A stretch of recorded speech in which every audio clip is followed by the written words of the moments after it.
Welcome, welcome, welcome, welcome, welcome, welcome, dear old viewers, to Stammer Stream. I'm still your conquering host, Greil9. Here with me are Dr. Nova, Hoven with an H, and Caster UK.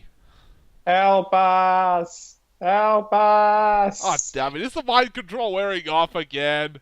Help! He's a madman! Serve the Lord and Master. I'm stuck in I'll serve the Lord and Master. I'm stuck in Danganronpa 2 hell, guys. I know There's how no terrible hell for for you. Danganronpa 2.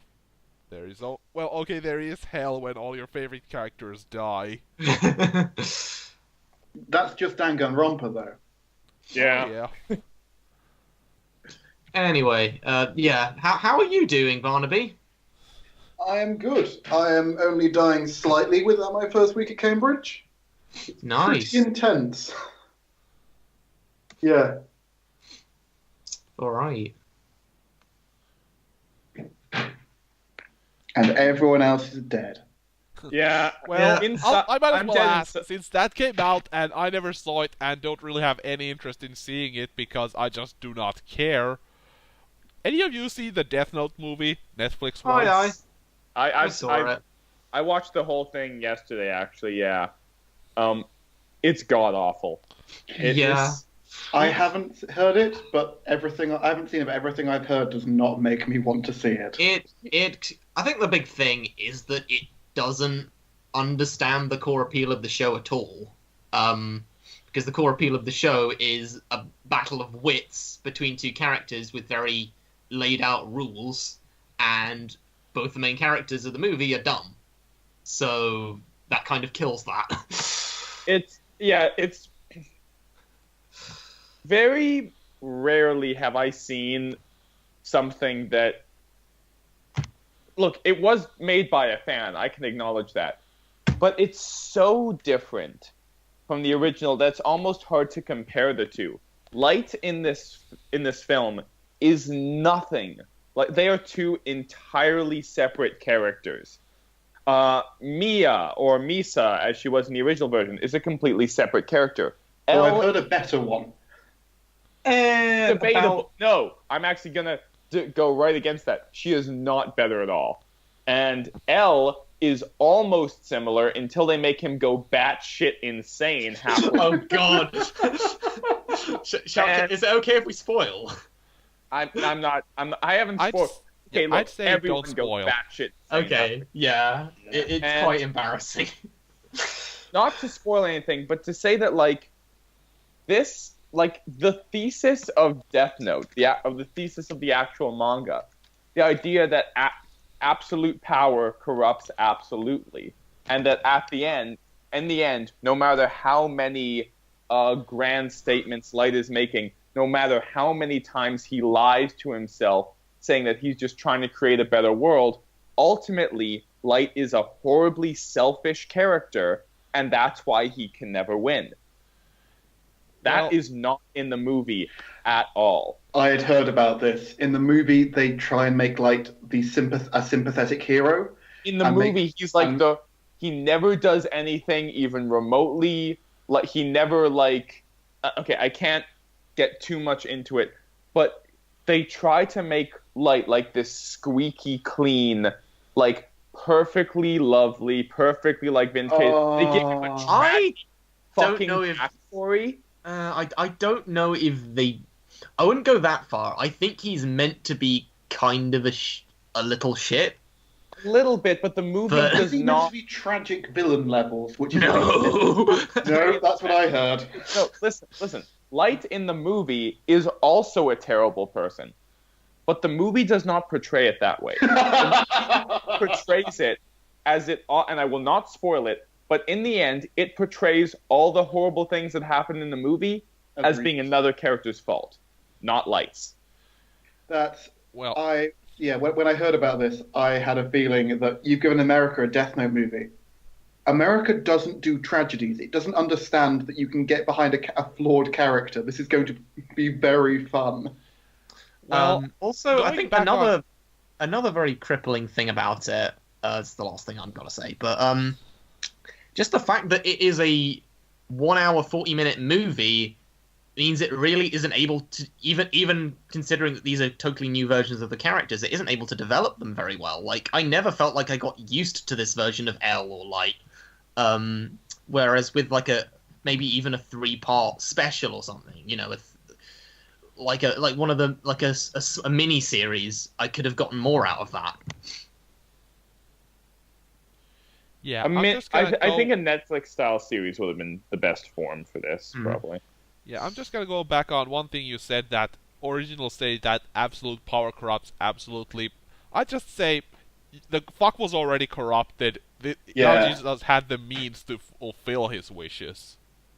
Well, I mean, I'm more talking the thesis of Death Note in relation to all the characters as a whole, not just Light, in the sense that you kind of see that for whoever kind of gets that power throughout the manga. The thing with Light, as I said, was that he was always a selfish prick. I would agree if Light's dad didn't at one point use the Death Note, because the example of him dying is the manga showing that Light had a choice. The Death Note doesn't make you instantly evil. You can use a Death Note and still be a good person. It's also hard to say, though, because he died immediately after using it. So yeah, but he died by making... the consequence of him being a good person was him dying, and he knew that. Yeah. And still chose to be to make the right decision.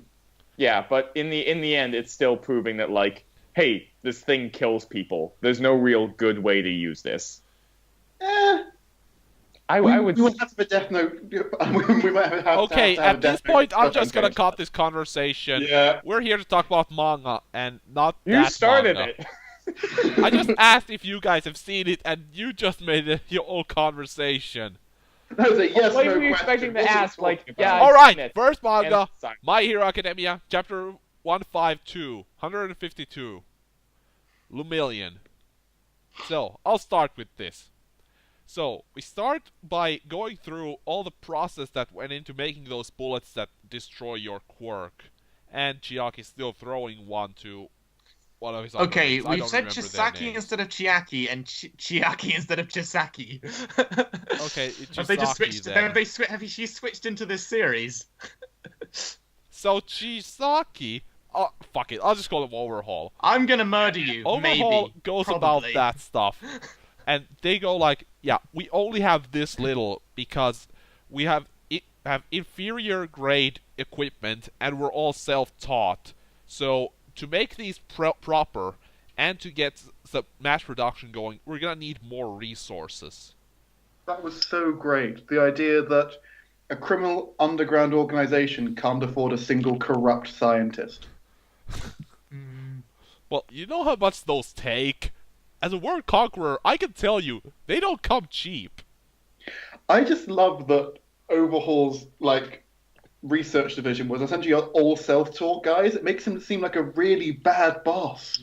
It's just like, hey guys, you can make this in the back shed. Yeah, sure, boss. We'll have a go. I'm amazed they actually made something that worked and didn't kill everybody. Just wondering, are we bringing back the whole recap at the start thing, or are we just doing our thoughts? Yeah, I'm trying to recap, but you guys just kind of interrupted me. Or, well, one of you guys. Well, yeah, I thought that was the reason we weren't doing the recap, because of the way that the entire podcast takes 3 hours. Anyway... it won't take 3 hours if I just go through it quick. So, at that moment, the guy hesitates to shoot because, well, if he just fires, Mirio's just gonna permeate and it's gonna hit nothing. So he decides, I'll just shoot Eri. That way, Mirio will get in the way and can't permeate, since otherwise it's kinda pointless. So, just because Eri is looking so sad and desperate, as she usually does whenever something bad happens by gritting her teeth and closing her eyes, Mirio does leap in the way, and we get a pretty good sequence that just as the bullet is about to hit him, we see Mirio's past, like, he was saved by Hero, and his dad is pretty odd looking. His dad is a 1930s cartoon. Yeah, that's what I was kind of thinking. So he talks about, like, they apparently have the same quirk, and it's really hard to control, but he still wants to become a hero and do his best. So we see him throughout the years, slowly getting used to his power, and seeing that he and Sun Eater were friends for a pretty good while, since they were friends even as a kid. And at some point they got together with that chick to hang out. And we saw he developed really well into that hero. And then just one panel of all black. All of that is gone. Because he took the bullet that destroyed his quirk. And then Chiaki gets all evil, like, because people are endowed with these things called quirks, they can dream that maybe they can be someone that matters. And your dream has just been reduced to naught. But at that point, Mirio proves he is still a badass by just tossing one of Overhaul's guys at him and going to town on him with just his bare fists, yelling that all his training on predicting his opponent, focusing, it has not been for nothing. He will always be Lemillion and keep fighting. Even though Sakake's quirk is still affecting him. The guy is still fighting quirkless against the guy with pretty fucking scary quirk.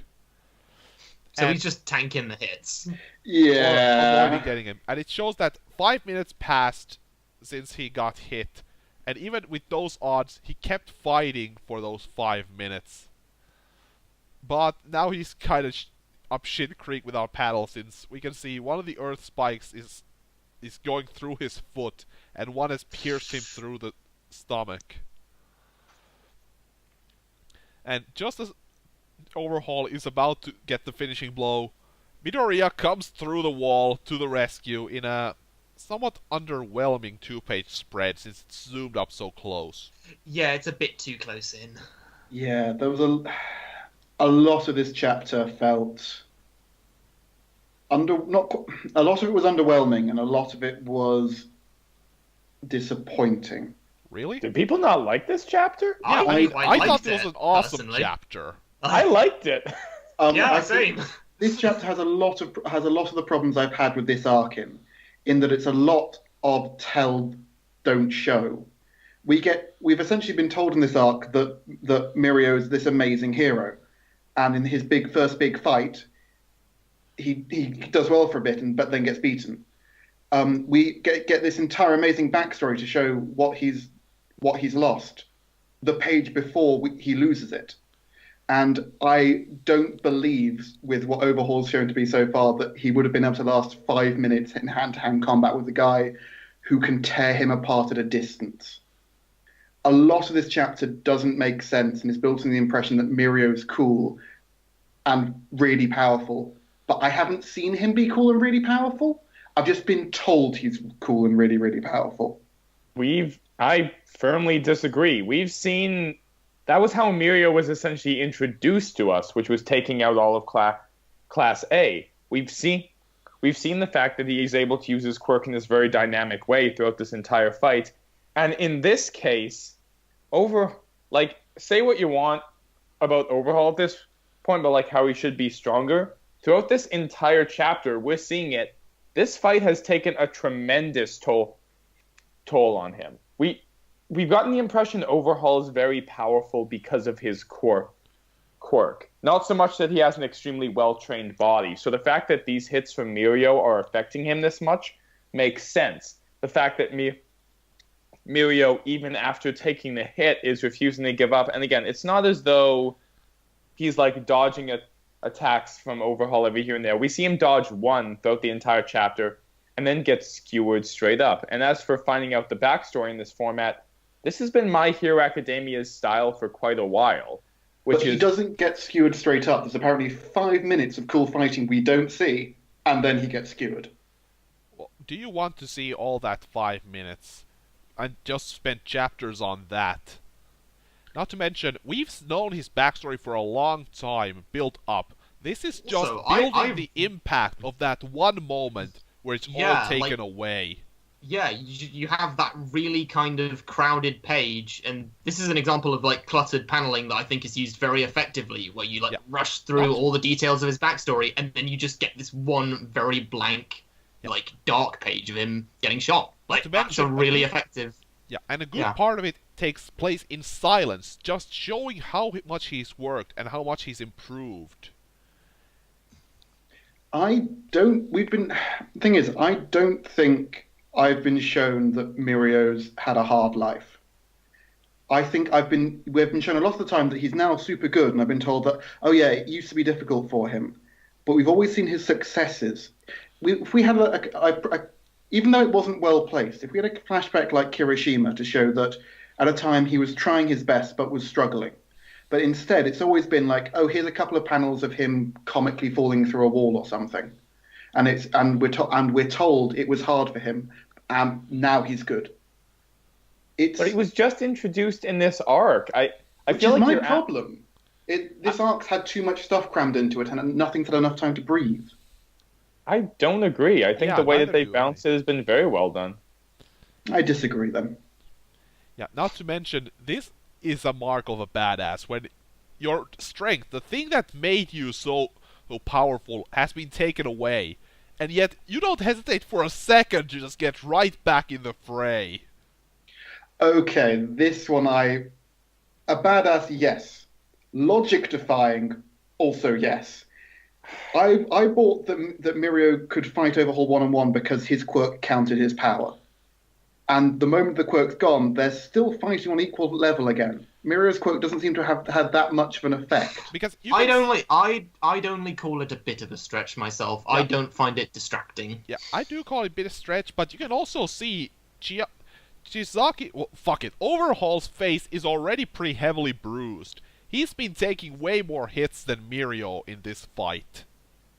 Mm-hmm. But this is also the guy that beat Rapper in one shot all three times they won. Well, bear in mind, Rapper's tactic is go in and punch. But and Rapper's tactic is touch once, boom, you're dead.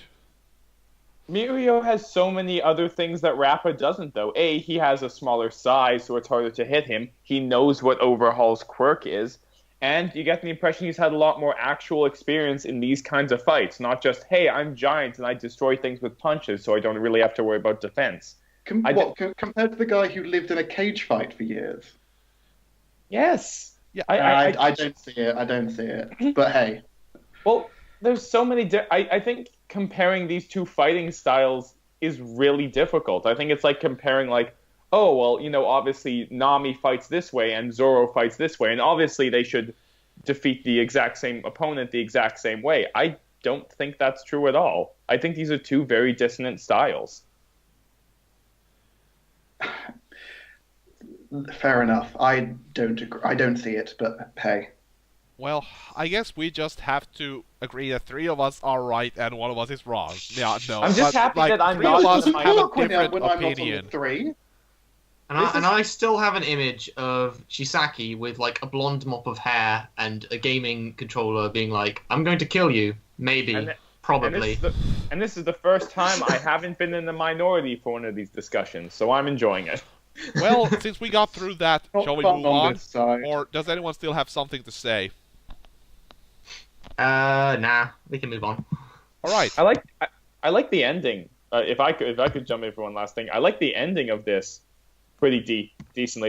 This is the type of ending that Bleach has been failing to do for years, which is actually get me excited that the main character has shown up.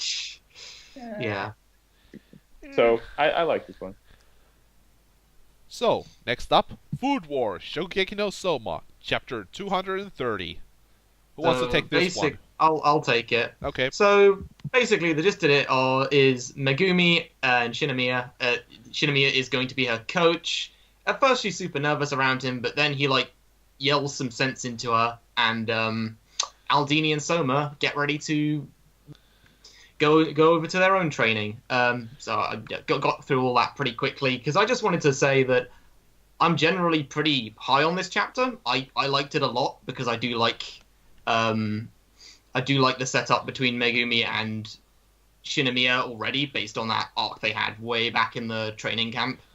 But I'm actually a bit salty at Food Wars at the moment, because for reasons entirely unrelated to this chapter, because I just remembered how goddamn shafted Alice was in this arc, and have been fanficking alternate versions of how that could have played out in my head.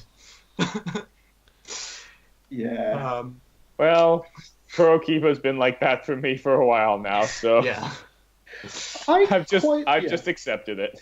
For the first time in a while, I legitimately liked Food Wars because this is the dumb Food Wars I remember and loved.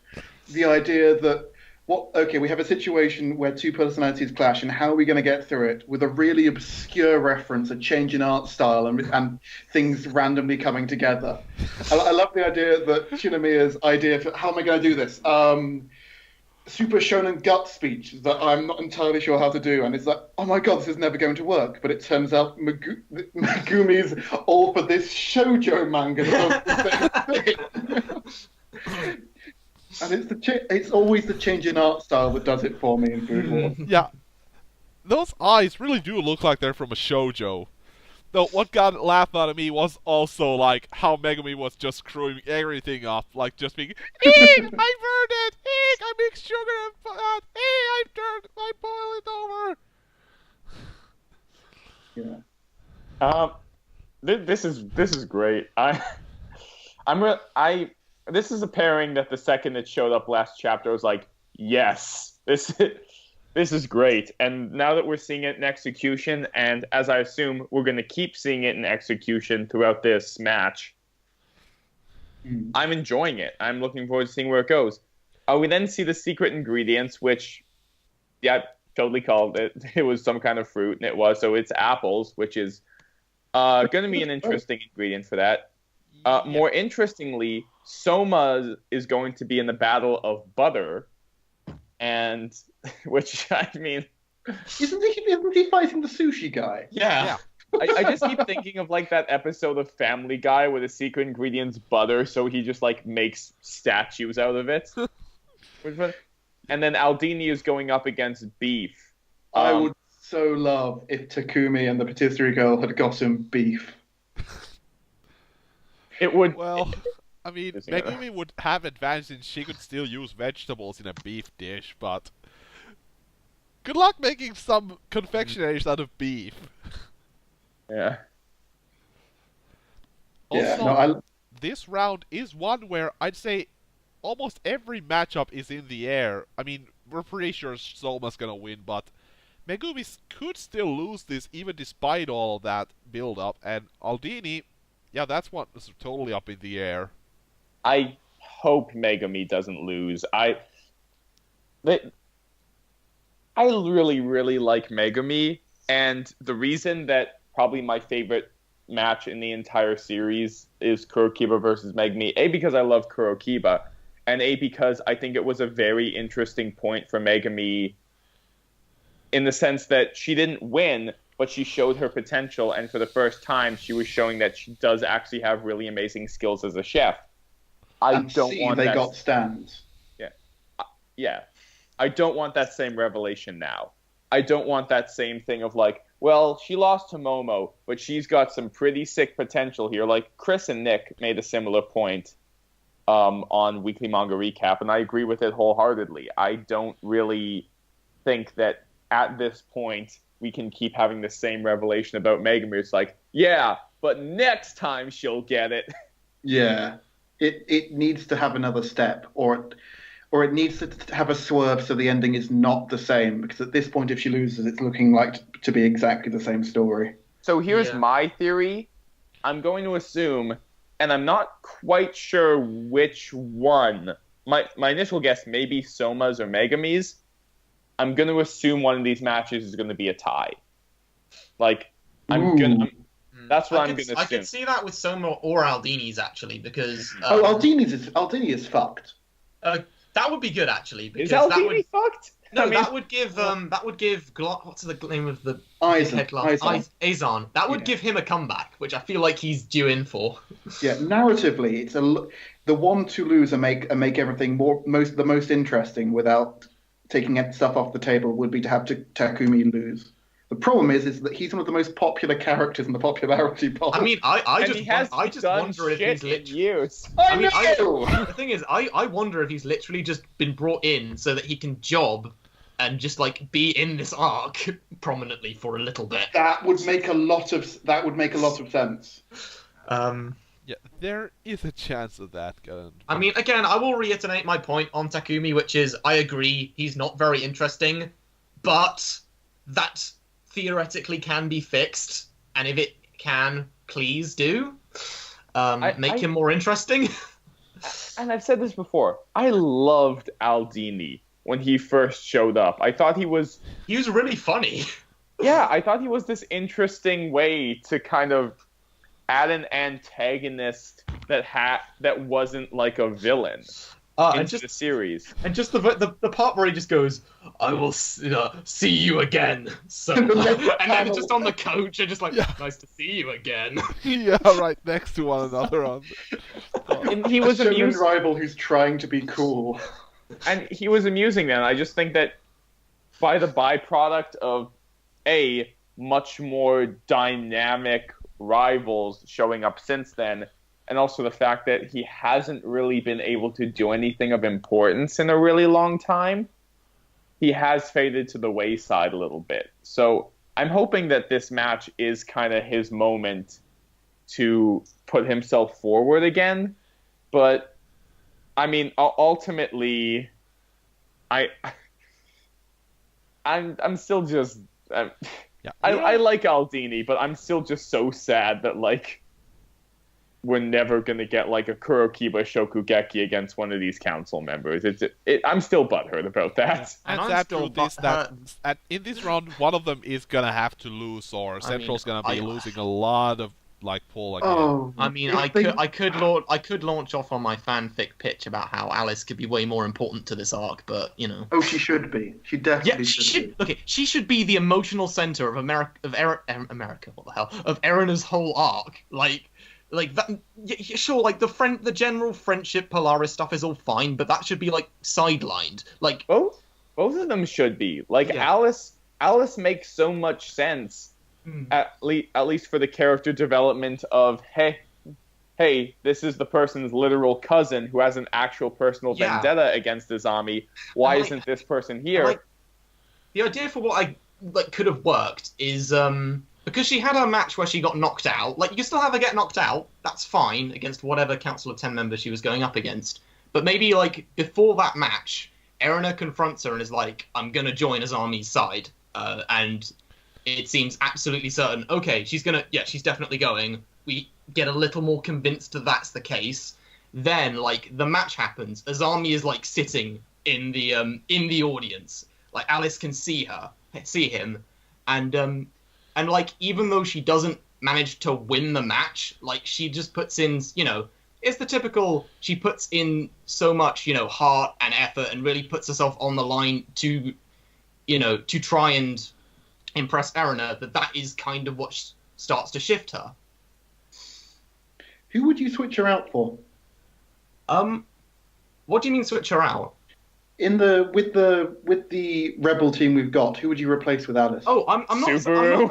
I'm not saying. Oh no, I'd keep Subaru. Oh no, I'm not saying.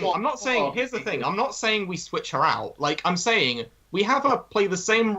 Like, just theoretically, if everything played the same role that it did, all the same people got knocked out in the preliminaries, but we actually get to focus on Alice's preliminary match where she got locked out.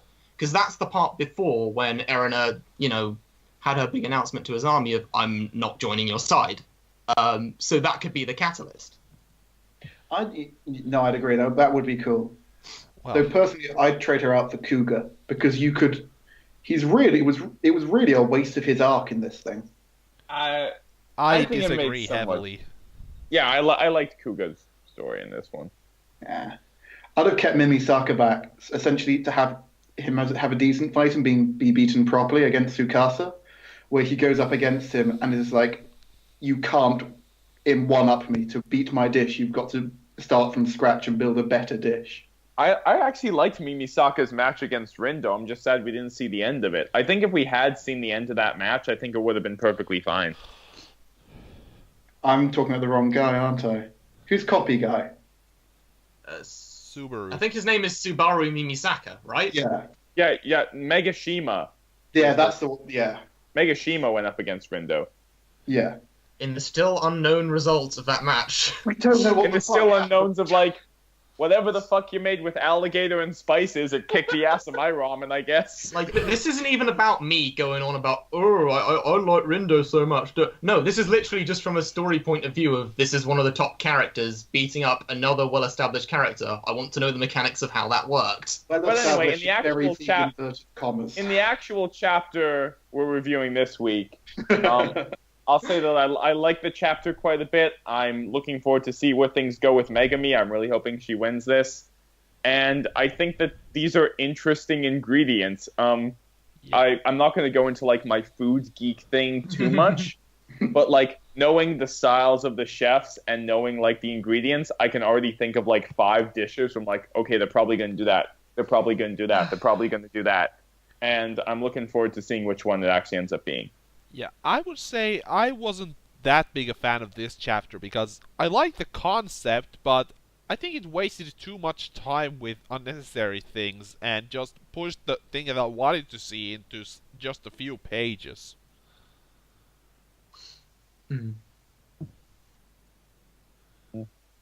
Possibly. I could just have lower standards for Food Wars at the moment, so I did really like this. Yeah. Well, if that's all, shall we move on? Let's. Okay, Yeah. next up on our random list is Boruto, Chapter 16. So yeah, this one is kind of an aftermath to the arc before, and it also sets stuff up with the new team, Kara. Does anyone else want to recap it? I'm happy just to do the highlights. Yeah. Well, I meant to talk through the highlights with you guys. Okay. Cool. Yeah. The meeting was cool. What do you guys think about the detail about Naruto saying the problem, like revealing that he's using a ninja tool and saying the problem with you using it during the Chunin exams to Boruto wasn't that you were using the tool, was the fact that you used it to cheat. Because I remember very badly done. Okay, explain. Okay, they're trying to draw the parallel between the two using it, but it felt more like a parent telling their child to do what I say, not what I do, and they can't think of an actual answer. It was too simplistic and too hammered in, and if they actually wanted to go through the reasons in the exam, it's essentially that if everyone was given ninja tools, then everyone would have an addition to what they could already do. But we're training you, and the point of training is to increase your own potential, and then we can give you a ninja tool later, and you can become more awesome. Yeah, I do think that, say, it's just like, what's important is how you use them. No, you still use it to cheat by having an unfair advantage over your son in a fight that you were already pretty much having unfair advantage on for being decades older. The Hokage and an adult. And the person who single-handedly who helped save the world. The dick move to start with. Yeah. The fight itself was pretty cool, though. I have to ask, wasn't it established that every ninja had like 1 or 2 types of chakra inside them? And yet we're seeing Naruto using earth techniques here, though it was established that his chakra is wind. It's one of the things in Boruto that I had to sort of like assume things. And if the assumption is that Naruto has put in so much work that he can now use Earth style, which was something Kakashi was shown to know, so I can see where he learned it from. Hold on, I just noticed something. When he makes the mud wall, he's using the hand of the ninja tool. Yeah. So maybe that was what made it. I think it could just be that he's happened to learn an earth technique since then. Or it's possible that I just really misunderstood how that stuff works, because I really didn't pay much attention and it's been forever. In Naruto the series, you're right. My main problem is that Boruto, age 12, is able to use 2 or 3 different types of techniques, when Sasuke was noted as being amazing for a 15-year-old to know after the time skip. Yeah, that is the unfortunate nature of the way that power creep has seeped into this. Mm-hmm. Yeah, so I can see Naruto as the Hokage having trained hard to learn a different type of jutsu. But my main problem is that Boruto seems to be like the chosen one, The which I question think is, he might why be. were they having this duel? I don't know. Apparently, Naruto just wanted to show up his son in front of a crowd. Also, so Konohamaru's fucked. Yep. Well, I'd say Konohamaru might survive. Everyone else, though, the guys without names, yeah, I wouldn't be looking into real estate business in the few minutes Yeah. that you probably still have left and live. He has Konohamaru brought the red shirts with him. Yeah, now they're gonna get killed by Iron Man. Sucks. I'm mildly interested in finding out what this thing is, though. I hope it's a robot. Like, It's probably not, but I want it to be a robot. Well, with the case they saw at the end, I'm thinking it's some development on the undead body technique that comes back so often in Naruto. Because that looks like a coffin to me. It does, but just from like the leg that we see. And again, it's probably just a boot. But I really Yeah. hope it's a robot, just so like Naruto can continue to jump the shark with just like, what is the technology in this world? No, they are with a blimp. It's like I mean, it could just be a doll like Sasori. that's true. I literally Yeah. thought, is it Sasori? And then remembered that no, because Kankuro turned him into a puppet. Hmm. Also, he's dead. But Oh yeah. it's just a minor thing. This is Naruto. That is not a problem. But I'd say this is just something we're gonna have to wait a little on. See what goes. Sure. But yeah, Yeah. red shirts are probably gonna be fucked. Oh, they are fucked. But yeah. No, it's just reminded me what this series' technology reminds me of. It's the jump between Avatar: The Last Airbender and Legend of Korra. Oh yeah. Well, Yeah. I mean, between Avatar and Korra, I think there was like, what, 50 years 80 or years? something? And Oh, how it was a long has while. it been between Boruto and Naruto? Like 10. 20? Yeah. No, how old's Boruto? Add He's like 12-ish? add 2 or 3 to that, unless they got busy on their honeymoon. I'm not I was entirely gonna sure. say, I don't think it happened that fast. Yeah, and I don't It's- think they got uh, married right after the last movie. So the last movie, they were, what, 18? They're 19 in that. Yeah, so 15, 20 years. Oh, I could do a whole rant on that movie. Holy shit. I did not mind that movie because it made the last chapter of Naruto better.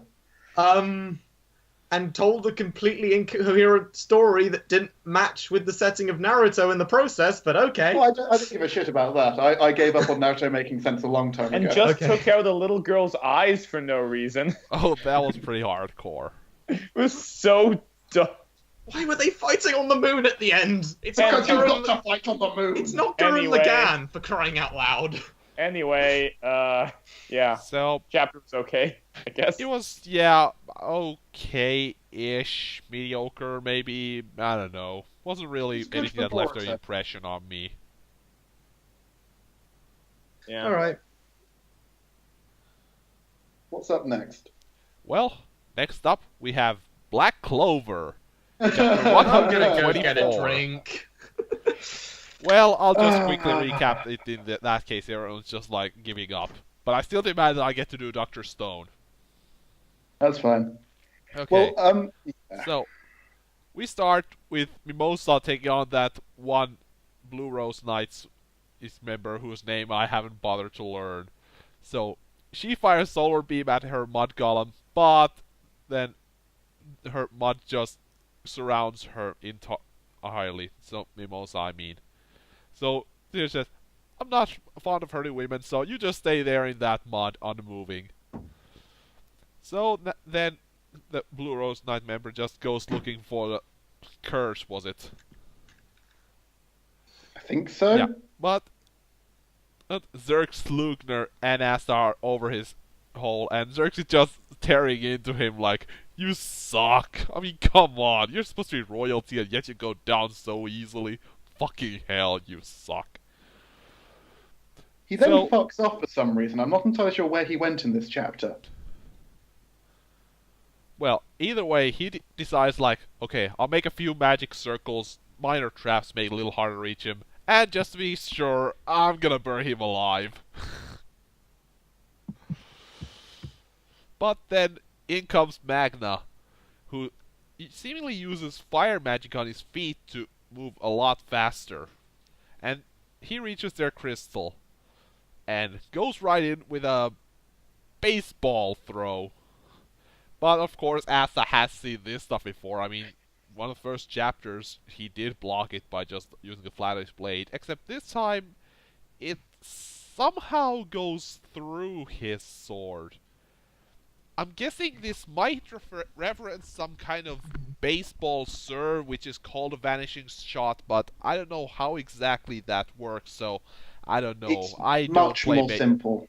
Yeah, it's much more simple. Magna's mastered the vanishing Rasengan. I mean, the vanishing throwing fireball. Yeah, I mean, if it just vanished out of sight, wouldn't Asta still block it? I'm not questioning the magic. I think it just literally teleports about 2 feet for some reason. That's what it implies, because literally, I think Naruto. I nearly called him Naruto then. That's how much of a rip-off this is. Essentially, Asta lets about 20 of them go past to the point where I'm surprised there's still a crystal left at the end, and is only able to hit one preemptively before it vanishes right towards the end of the chapter. Yeah, but before we get to that, there's also explanation of why Kirsch thinks all the poor people and peasants are bad, because he once saw some kid stealing bread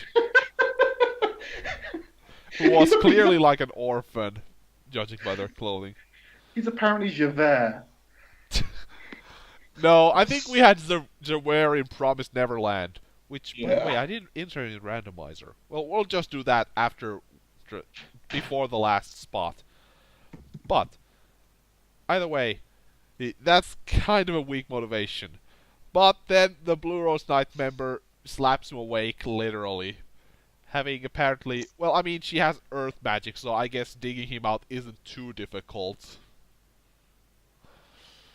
Yeah. And then he just starts going on about, like, yeah, I fight because of someone worth fighting for me. I didn't want to help you because you're a man, but... Yeah, shouldn't you set aside your selfishness for this fight? But then, yeah, we get back to Magna and Asta, and I do kind of like Magna's little thought process here. Like, yeah, I'm a commoner. I don't have the kind of crazy mana that this nobility has. So I just learned to create a spell that takes that little mana I have and use it in the most impactful way possible. So rather than try to train to shoot bigger fireballs, he tries to create ones that shoot with precision or get around their defenses. That's kind of cool thought. And then they just go throwing back and forth, like Magna throws them, Asta blocks some, I guess. Yeah, I'm not dignified that with that kind of stuff. But yeah, then Kirsch comes back, but Zerx Lugner says it's finished, referring to something. I'm guessing whatever their plan was, since he wanted Asta earlier to keep Magna busy for 5 minutes. And that's the end of the chapter. It's Black Clover. I mean, Curse had that weak character arc, and now it's over in the next chapter. Kirsch got thrown under the bus so badly in this. It's just like, we get you an... Yeah. Yeah, suddenly, I hate peasants! Stop hating peasants. A peasant saved me. Yeah. But beyond that, 'cause I sort of expect that from Black Clover. I enjoyed Magna in this chapter. The idea that this is like this, him saying that it's not going to be you and in this final fight. It's going to be me and Luck. It's not going to happen, but it's interesting. And that was really interesting. That was a cool moment, and it just shows me that Asta is the most boring character to follow in this entire series. I mean, Asta the most boring character to follow in this entire series is Kirsch, because he was interesting, and then they were like, nah. And but No, I see- think the most boring to follow is Yuno, because he's not interesting, but he makes people around him less interesting. But apparently cool shit happens around you know. We can at least watch that with him in the corner. No, I think... so, Okay, this is a Here's- tangent, but Yeah. I think the more I think about him, the more I think Yuno is the character I most hate in this series. He's got big shot magic, he's treated as hot shit, but his personality is like a wet blanket, and he never works for any of it. He just He's kind got of red has eyes, his that brother great killed magic. his family. I could in 1 minute write Yuno better. Just make it like, yeah, he's worked his ass off, kind of like Asta, doing the same kind of intense training. And because of that, he's strong, but everyone just treats him like, well, yeah, you're talented, so of course you're strong. It's not like you work for any of it. Yeah, that would be interesting. That would make this but that would be in a well-written series. Yeah. But anyway, back say, to this chapter. I'll say one thing that's like a maybe in this chapter. Maybe, just maybe, now that Kirsch is back, next year, next chapter, we might get something interesting out of him. That said, if he's just here to be a jobber again, like showing up just so like he can, if he shows up just to be another punching bag for Asta and whatever Zerx is doing right now, I'm gonna be even more disappointed, because it's just like, I mean, he was awesome, then you made him boring, and now if you're just gonna make him another reason why these other characters are cool. Yeah, you're just Which- gonna make him another. This is person you can't imagine. Yeah, because that's the thing. This match has sucked. This is in my I know there's some interesting stuff with Magna, but right now, unless we get something next chapter that's very much like, oh yeah, here is Dragons. you know, like here is the other team actually being awesome. Here they are actually being a pretty big threat right now. Here's maybe Zerx's thing doesn't go entirely perfectly. I feel like it will, because what we've seen from Zerx is a lot of his magic is just like, oh, you're attacking me, but I already had this thing ready. So troll-a-lol. And he's also stepped out for a chapter, so essentially, in universe and out, he's had planning time. So Also, the moment at the end where he essentially goes everything according to Keikaku. So ultimately, a lot of what I think about this chapter will be based on what happens next chapter. So I will say that if Kirsch is not taken out in a pathetic way next chapter, if they do not win completely next chapter, and if the reason they win next chapter isn't just because, oh yeah, all of Zerx's traps worked perfectly and took them all out, and like for some reason he won't notice them this time, and then also Asta just like hits everyone with his sword. Okay, well, that's just kind of how if that doesn't happen, then I'll come back and apologize this chapter. No, this chapter was shit. Next chapter can't make it better, but next chapter might be okay. Fair enough. Well, if that's all, shall we move on? Sure. Next up on the randomizer, we never learn. Ah. So, these two chapters kind of form a little arc. So basically, Ogata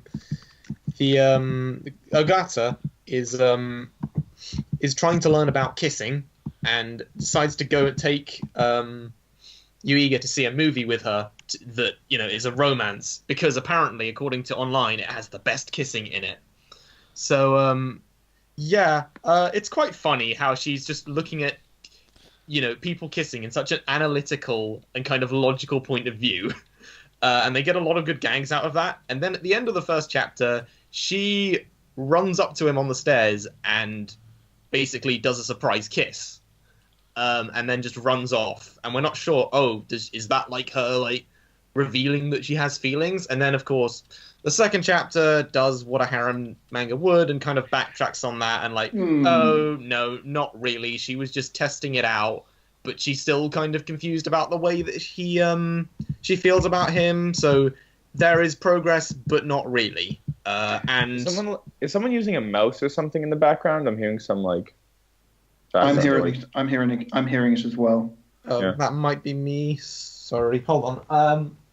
No problem.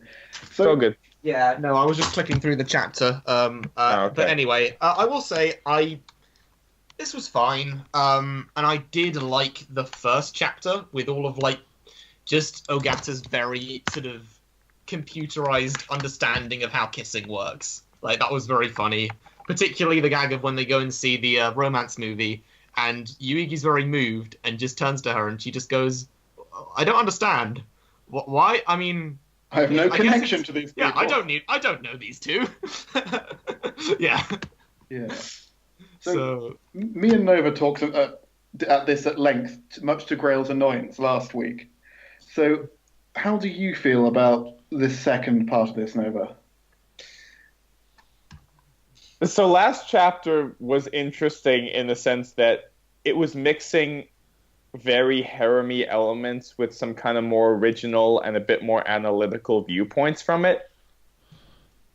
This chapter is very harem-y to me. Really? Well, just in the sense that, like, not with the content, but in the way it's presented. Is you have the two characters having a conversation about, like, the kiss and stuff like whatnot. You have and this happens on harems as well. You have the female character admitting some weakness, and then having the male character tell her, "Okay, you have this weakness, but this is why this weakness actually makes you really cool." And then she blushes and she's like, "Oh my god." Then he does something about like how kissing is actually super sacred, and I'm like, "Oh, okay, you're kids, sure." And then there's the usual. to be fair, they do very much frame that. They don't frame that as like him being like the voice of reason. It's just him spouting his nonsense. And then there's the end where it looks like Yuega is about to come over and kiss Ogata, but then it's revealed that she just has a cicada in her hair. And like, how the fuck do you not notice that? Which I found very amusing. Yeah. Yeah. It was a very standard harem-y chapter. Didn't have quite the same humor as last week, but I didn't really have much issue with it. It gave me lots of cute screen caps of Agata staring. So I was like, that. The thing is, go ahead. You've both said it's a very standard harem chapter, and I'd agree in formula, yes. But the characters actually address it as real people. There's actually development in this chapter. We're not back to the status quo at the end. Like the entire first section where Ogata shied out of the kiss, I was really pissed off when I read this. But then the rest of the chapter made it up to me when I was essentially with, "Oh, you didn't go for the kiss, but you gave me something interesting instead." The joke where she's constantly trying to get close to him as if to try it again, and eventually he catches her, I think is one of my favourite gags. Because it just keeps on going. You're only pretending to close your eyes. That's cheating. I know! And then we go through Ogata being that I don't understand people. She's very logical to a fault, to the point where she puts people and relationships through that. And that is a problem some children have to go through. But then it gets to the point of, which is my favorite part of this, it's essentially just like Yuega's saying that this is really good for you. This is a good and something I admire. And she essentially goes, "Okay, so can we kiss?" No, that's a really stupid question to ask, because in the entire thing, she doesn't understand people. And my thing I like most about this chapter is that it's the first time in this series that it's not Yuega that's made a mistake in these relationships. By wanting him to kiss her for the purposes of her own logic, it's sort of emotionally using him, but she doesn't realize that, and she has to make amends and she has to realize and apologize, and HeroAca takes it well, and honestly acts like a tutor instead of, was a nice moment, even if the lines in this series occasionally get blurred. But then at the end, you see that the problem's not solved. They agree that we're not going to kiss anymore, but the next moment he gets close, she thinks he's going to kiss her, and it's still in her head. Yes, but it's and look, I've just kind of come to terms with the fact that the classic harem presentation is something I don't care for at all. Fair. So I've just sort of come to terms with, like, yes, the writing in this series can be very good at times, but it's sort of trapped within the cliches of its genre. And it's the fact that, like, it's sort of like if you have this very nice piece of art, but you have to cut it so it has to fit into a certain frame. Sure. And that's sort of what I found with We Never Learn quite a lot. It's confined within the trappings of the kind of show it is. And in the kinds of beats that it has to keep going. Like, okay, with this conversation, you have to be, like, HeroAca has to be the one to say something to solve it in the end, and he has to, like, you know, say to, like, oh no, this thing that you're, you know, sad about, here's actually why it's a good thing, and then she'll blush, and then, like, repeat his name, like, oh, and, like, touch her heart and stuff like that. And again, it's none of it's bad at points. I think this is actually very quality writing. I just don't really care for the presentation at all. Yeah, the thing is, everything you've said there is stuff that I enjoy in harem manga. I've come to the realization that I like dumb harem mangas, and this isn't a dumb harem manga. This is a clever harem manga. So it's essentially just like taking something I enjoy and making it better. And I have come to the realization of my moe gland, and Yes. and also this series does make me laugh sometimes. Yeah. So, yeah. Oh, you guys are done?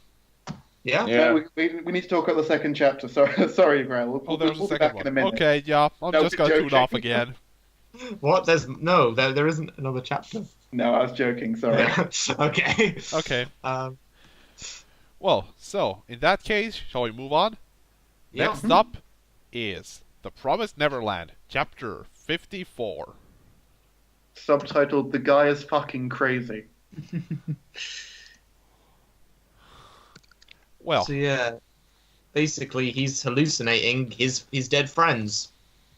Apparently, well, I imagine at some point they existed, but the guy is obviously mentally disturbed. And I'm Well, he's- wondering if he's feeling guilty. Sorry. He's probably been on his own in this place for like 15 years. So I want to know what happened to his friends, why he's the one left alive, and why after however many years it's been, he hasn't been able to make peace with it. I like this chapter. especially Yeah. if he's like at this point trying to kill his kids as the logical move or for his own survival. Also, Emma is pretty savage, just punching a guy in the nuts. That was I was- amazing. The ball was just like, I wonder what deep psychological, like, method they'll use to get out of this. Is like, oh, she's gonna hit him in the balls. Not gonna lie, that was great. Yeah, and That- it's logical. I mean, bigger opponents, so strike the weak point, and there's one point weaker than in the other with men when you don't have enough strength otherwise. That was great. There's another moment right after that, which I think the is second moment was amazing. The second moment is weird though, just because I think this will be better to get because so he shoots, gets her along the cheek, which somehow leaves a lined cut, and I'm like, that's not how that works, but whatever. So yeah, it's manga. But like the fact that she has no reaction to this, I think this is a little ridiculous for like a kid. Like that would hurt a lot. And what I actually liked about Promised Neverland is at first there weren't really any qualms about the fact that like, no, these are actual kids and we're going to write them as such. Hence, like when Emma broke her leg, she wasn't just angry, she was sobbing her eyes out. Mm. So the fact that this series is starting to like go more into that shonen thing of just like, pain's not that really big a deal, and like, you're kind of losing your realism here a little. I mean, it's a cool moment, but it's cool for shonen. I don't think it quite works for Promise Neverland. Yeah, I'd didn't even notice agree. at Guys, first. go Greil. Yeah, I just didn't even notice at first that she got hit. Yeah, it's just such a minor thing. cut that I did not see that she was hit at all. Yeah. I'd agree, Nova, if these were still the characters that had been in Gracefield House. If I didn't enjoy the bit where they were traveling around outside the house, but I think at that point they earned essentially the 30 chapters of growing up they got. To the point where both Emma and Ray cut off their own ears and then were able to escape a house. I think at this point, getting a grazing shot, they would be able to mentally force their way through it before breaking down at this point. And the bit I really like is that when they're so sure that he's bluffing and then he fires, there's a moment where Emma's eyes go completely blank. She was not expecting this at all. But then the next time she's able to realize that, hang on, no, at this distance he should have been able to kill me if he was trying. You're still bluffing. She had the moment of blank out, but she's clever enough to be able to come and has had the experience enough to overcome it quickly enough. Yeah, I mean, to reach this conclusion. Yeah, I mean, at that range, I'm the one who's always saying, like, why do you whine about them missing? Do you know how hard it is to shoot a gun, especially in a moving target? Because I have actually shot guns. But he was like a meter away. At that range, There is yeah, 2 you feet, would not yeah. miss if you tried to kill somebody. I'm actually more impressed he was able to graze the cheek. That was quite... I'm pretty sure he wasn't meaning to graze at all. Just shoot I it still next- think that would hurt so much, though. Like, But She's cut her ear off. She has had more pain than this. a screaming hot bullet going at like 100 miles per hour scraping against your cheek, that would hurt so much. You But, can a knife going really slowly through an entire ear. What makes you Because- think she was taking her time? Well, the fact that Because they it were kept in blowing kind the of a bullet. hurry to escape while the building was burning and Mom was still going around. Yeah, she wasn't doing it meticulous. I don't And think they're the besides, same. if she had just yelled out in pain, Mom would have heard. Yeah. But I will say, I think it's just because my brain is in an obsessive mode of it right now. As soon as they walked into the room and saw poachers written on the wall, I just thought to myself, you obtained memory bullet, writing on wall. We'll have the Danganronpa cast later.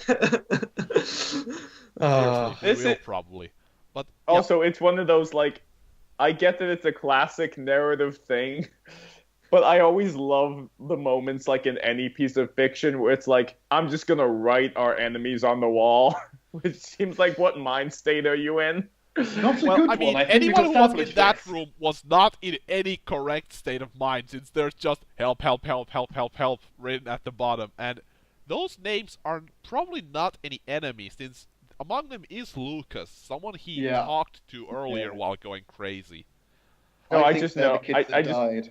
Yeah, no, I know. I just always love whenever, like, somebody's just like, enemy, like, on the wall. And I'm just like, it's always something I find, like, a little bit funny, even though it's sort of meant to be terrifying in this case. It's Yeah. one step short of putting their picture on a dartboard. I just think it's such nice penmanship next to everything else, too. Yeah, Oh, well. this room does raise a lot of questions, along with his earlier freakout about what happened. And this is still probably gonna get us a little bit closer to the answer to the puzzle, since, like Ray said, he and Emma will try to find the room that had information about the outside world and all. Because that could still hold some answers that the guy just never found because he didn't try to look for them. Mhm. Anyone want to make predictions on what happened? I'm I'm so gonna split s- that I'm not gonna make any predictions. I'm just gonna... Okay, I'll make one. The guy left his friends to die, or at some point killed them, and the guilt is just driving him insane. Yeah. I like the idea that he left them to die, perhaps by accident. I think he left them to die through fear. I reckon they escaped, found this place, everything was great. But I'm guessing demon poachers essentially knew that I don't know, demon poachers found them here and took all his friends while he was hiding in fear. Yeah, I don't think it was that. I think they tried to somehow utilize the poachers because as they talked, the kids could probably use poachers as their best bet to rescue people from other farms. I mean, if they had been in this place, it would probably be trashed, or there would be someone guarding it, or something. I don't think they just leave it like that. Well, I wonder if if kids have escaped with Minerva's help before, and the poachers just know that every so often kids will escape to this point and try and live here. That could be it. But also, the flashback panels show that the guy seems to be a little older than some other kids in there. Oh yeah, I think he's been here for a while. Yeah, like, some other people came in here before that, he tried to guide them, and they all died, so he does not want that to go again. Maybe. I think the people he's talking to, especially because he's talking to them as if having an argument among equals, are going to be the kids that he escaped with. Mm-hmm.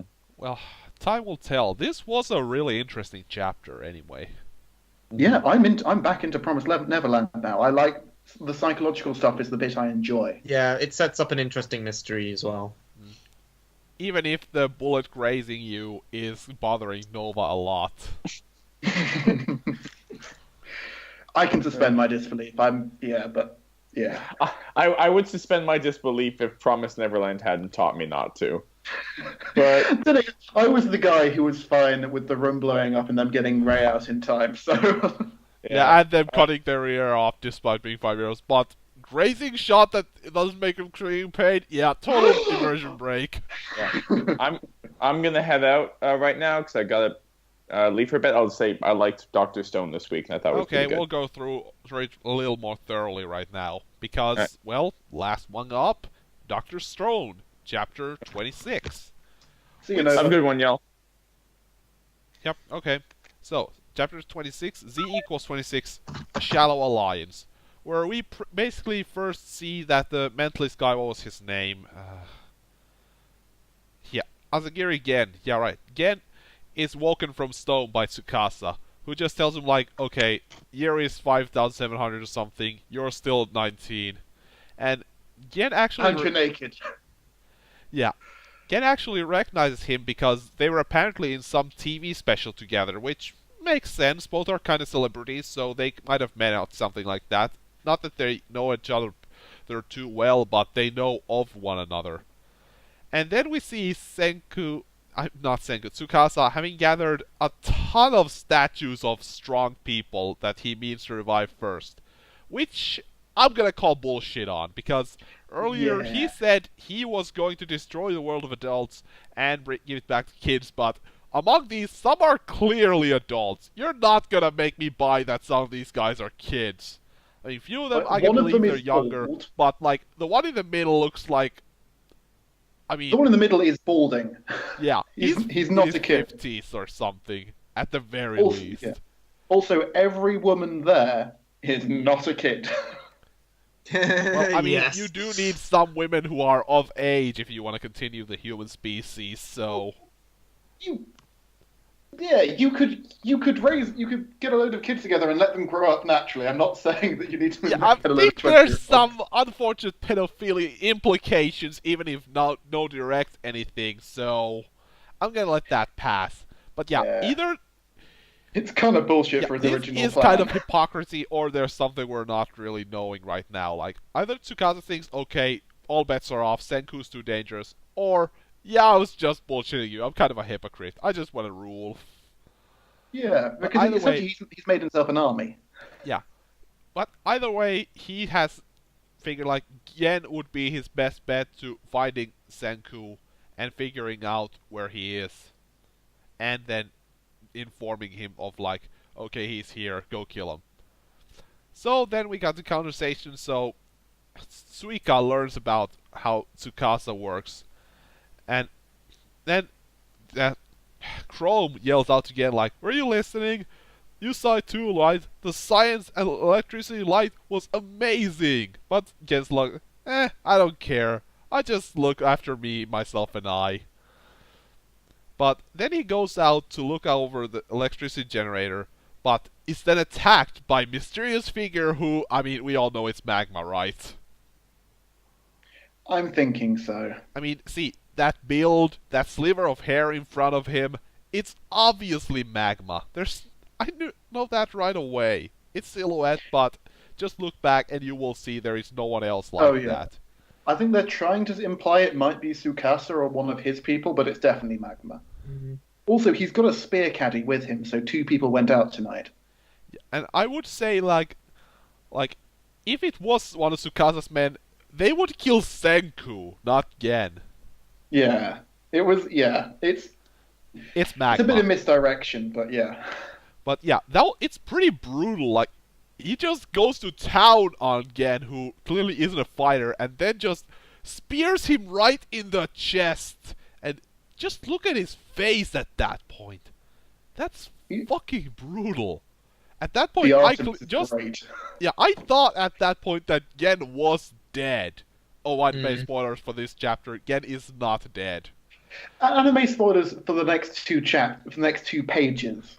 Yeah, but the reason he's not dead is because he was already preparing, like, if I find him, there may be some trouble, so maybe I should prepare. So he had, like, bag full of berries he crossed his blood, and I don't know what those are, they stone or whatever plates behind it, so that those were all over his body. So he was preparing, if I get stabbed, I'll just fake being dead and then escape. I was going to call bullshit on the fact that he could have had his throat cut and not been able to thing ever since we met him. I'm thinking like that was probably like stone covered as well, just in case. Yeah, you cut off a bit there. Can you repeat that? Oh, okay, sorry. I was going to call bullshit on the fact that he'd be safe so long as someone tried to stab him in the chest and, not cut his throat.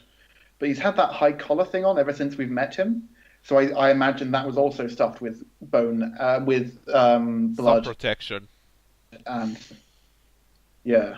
Yeah, but either way, they're treating him because he might not have been speared to the chest, but he still took on quite a few punches from a guy who's pretty muscular.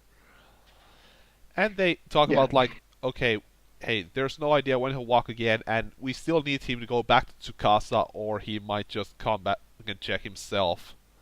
Just the same reason they couldn't kill Gen. But there's a small conversation between Senku and Tsukasa.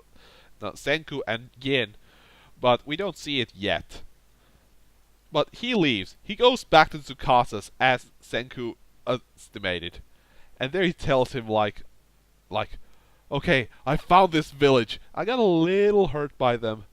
But among them, Senku was definitely not around. He's probably dead already. Just the village primitives. Because we then get the flashback to what the conversation was about. Yeah, he just wanted a bottle of cola. How do you guys feel about this?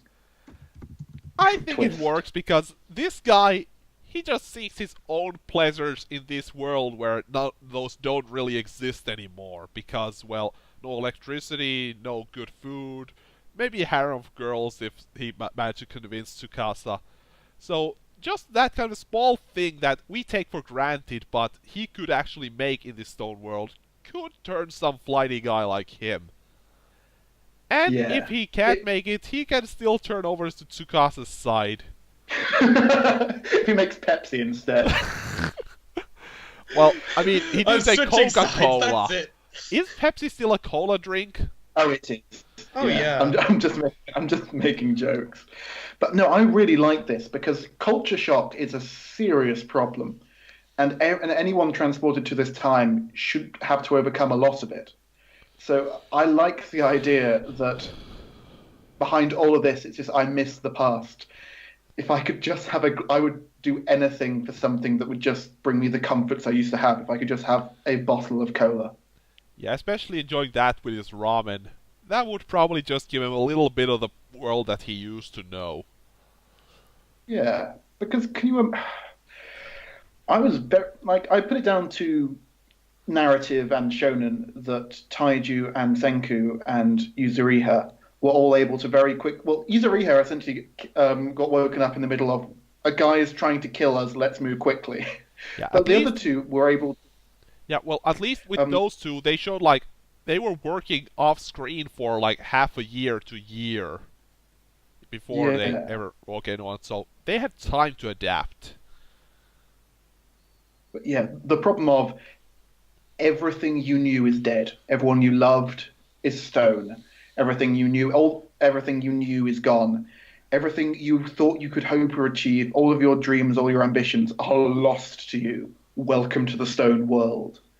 That's some heavy stuff that anyone who's waking up from that stone has to get through. And besides, this is still a shallow alliance. Gen is the flighty guy that he could flip to either side if the one of them was losing or winning. I would put him on Senku's side, at least to the point where he still thinks Senku will give him cola, or his life is threatened. I think he'd put his life above cola, but I think this chapter shows he really, really wants this. He wants something. He wants comfort in this world that he doesn't understand. Yeah. And I'll say, yeah, he's on their side for now, but if Tsukasa threatened his life, he would flip over instantly. Oh yeah, immediately. Yeah, he wants a cola, but he's got to be able to be alive to drink the cola. Yeah, and, well, if they kill Senku, he's not gonna get cola. But, yeah. Second choice harem of hot girls, you know. Also, it seems like Tsukasa has already woken up some people, since in the cave that Gen reports in, we do see a few muscle guys standing around. And for some muscle reason... guys are still really dumb. Yeah, and Tsukasa is in shadow for some reason. It's Taiju. He's taken over. Actually, no, that'd be That kind of cool. would be a big twist. He's broken Senku's neck. Except that he does say Tsukasa. There was a primitive village, so he's referring to Tsukasa.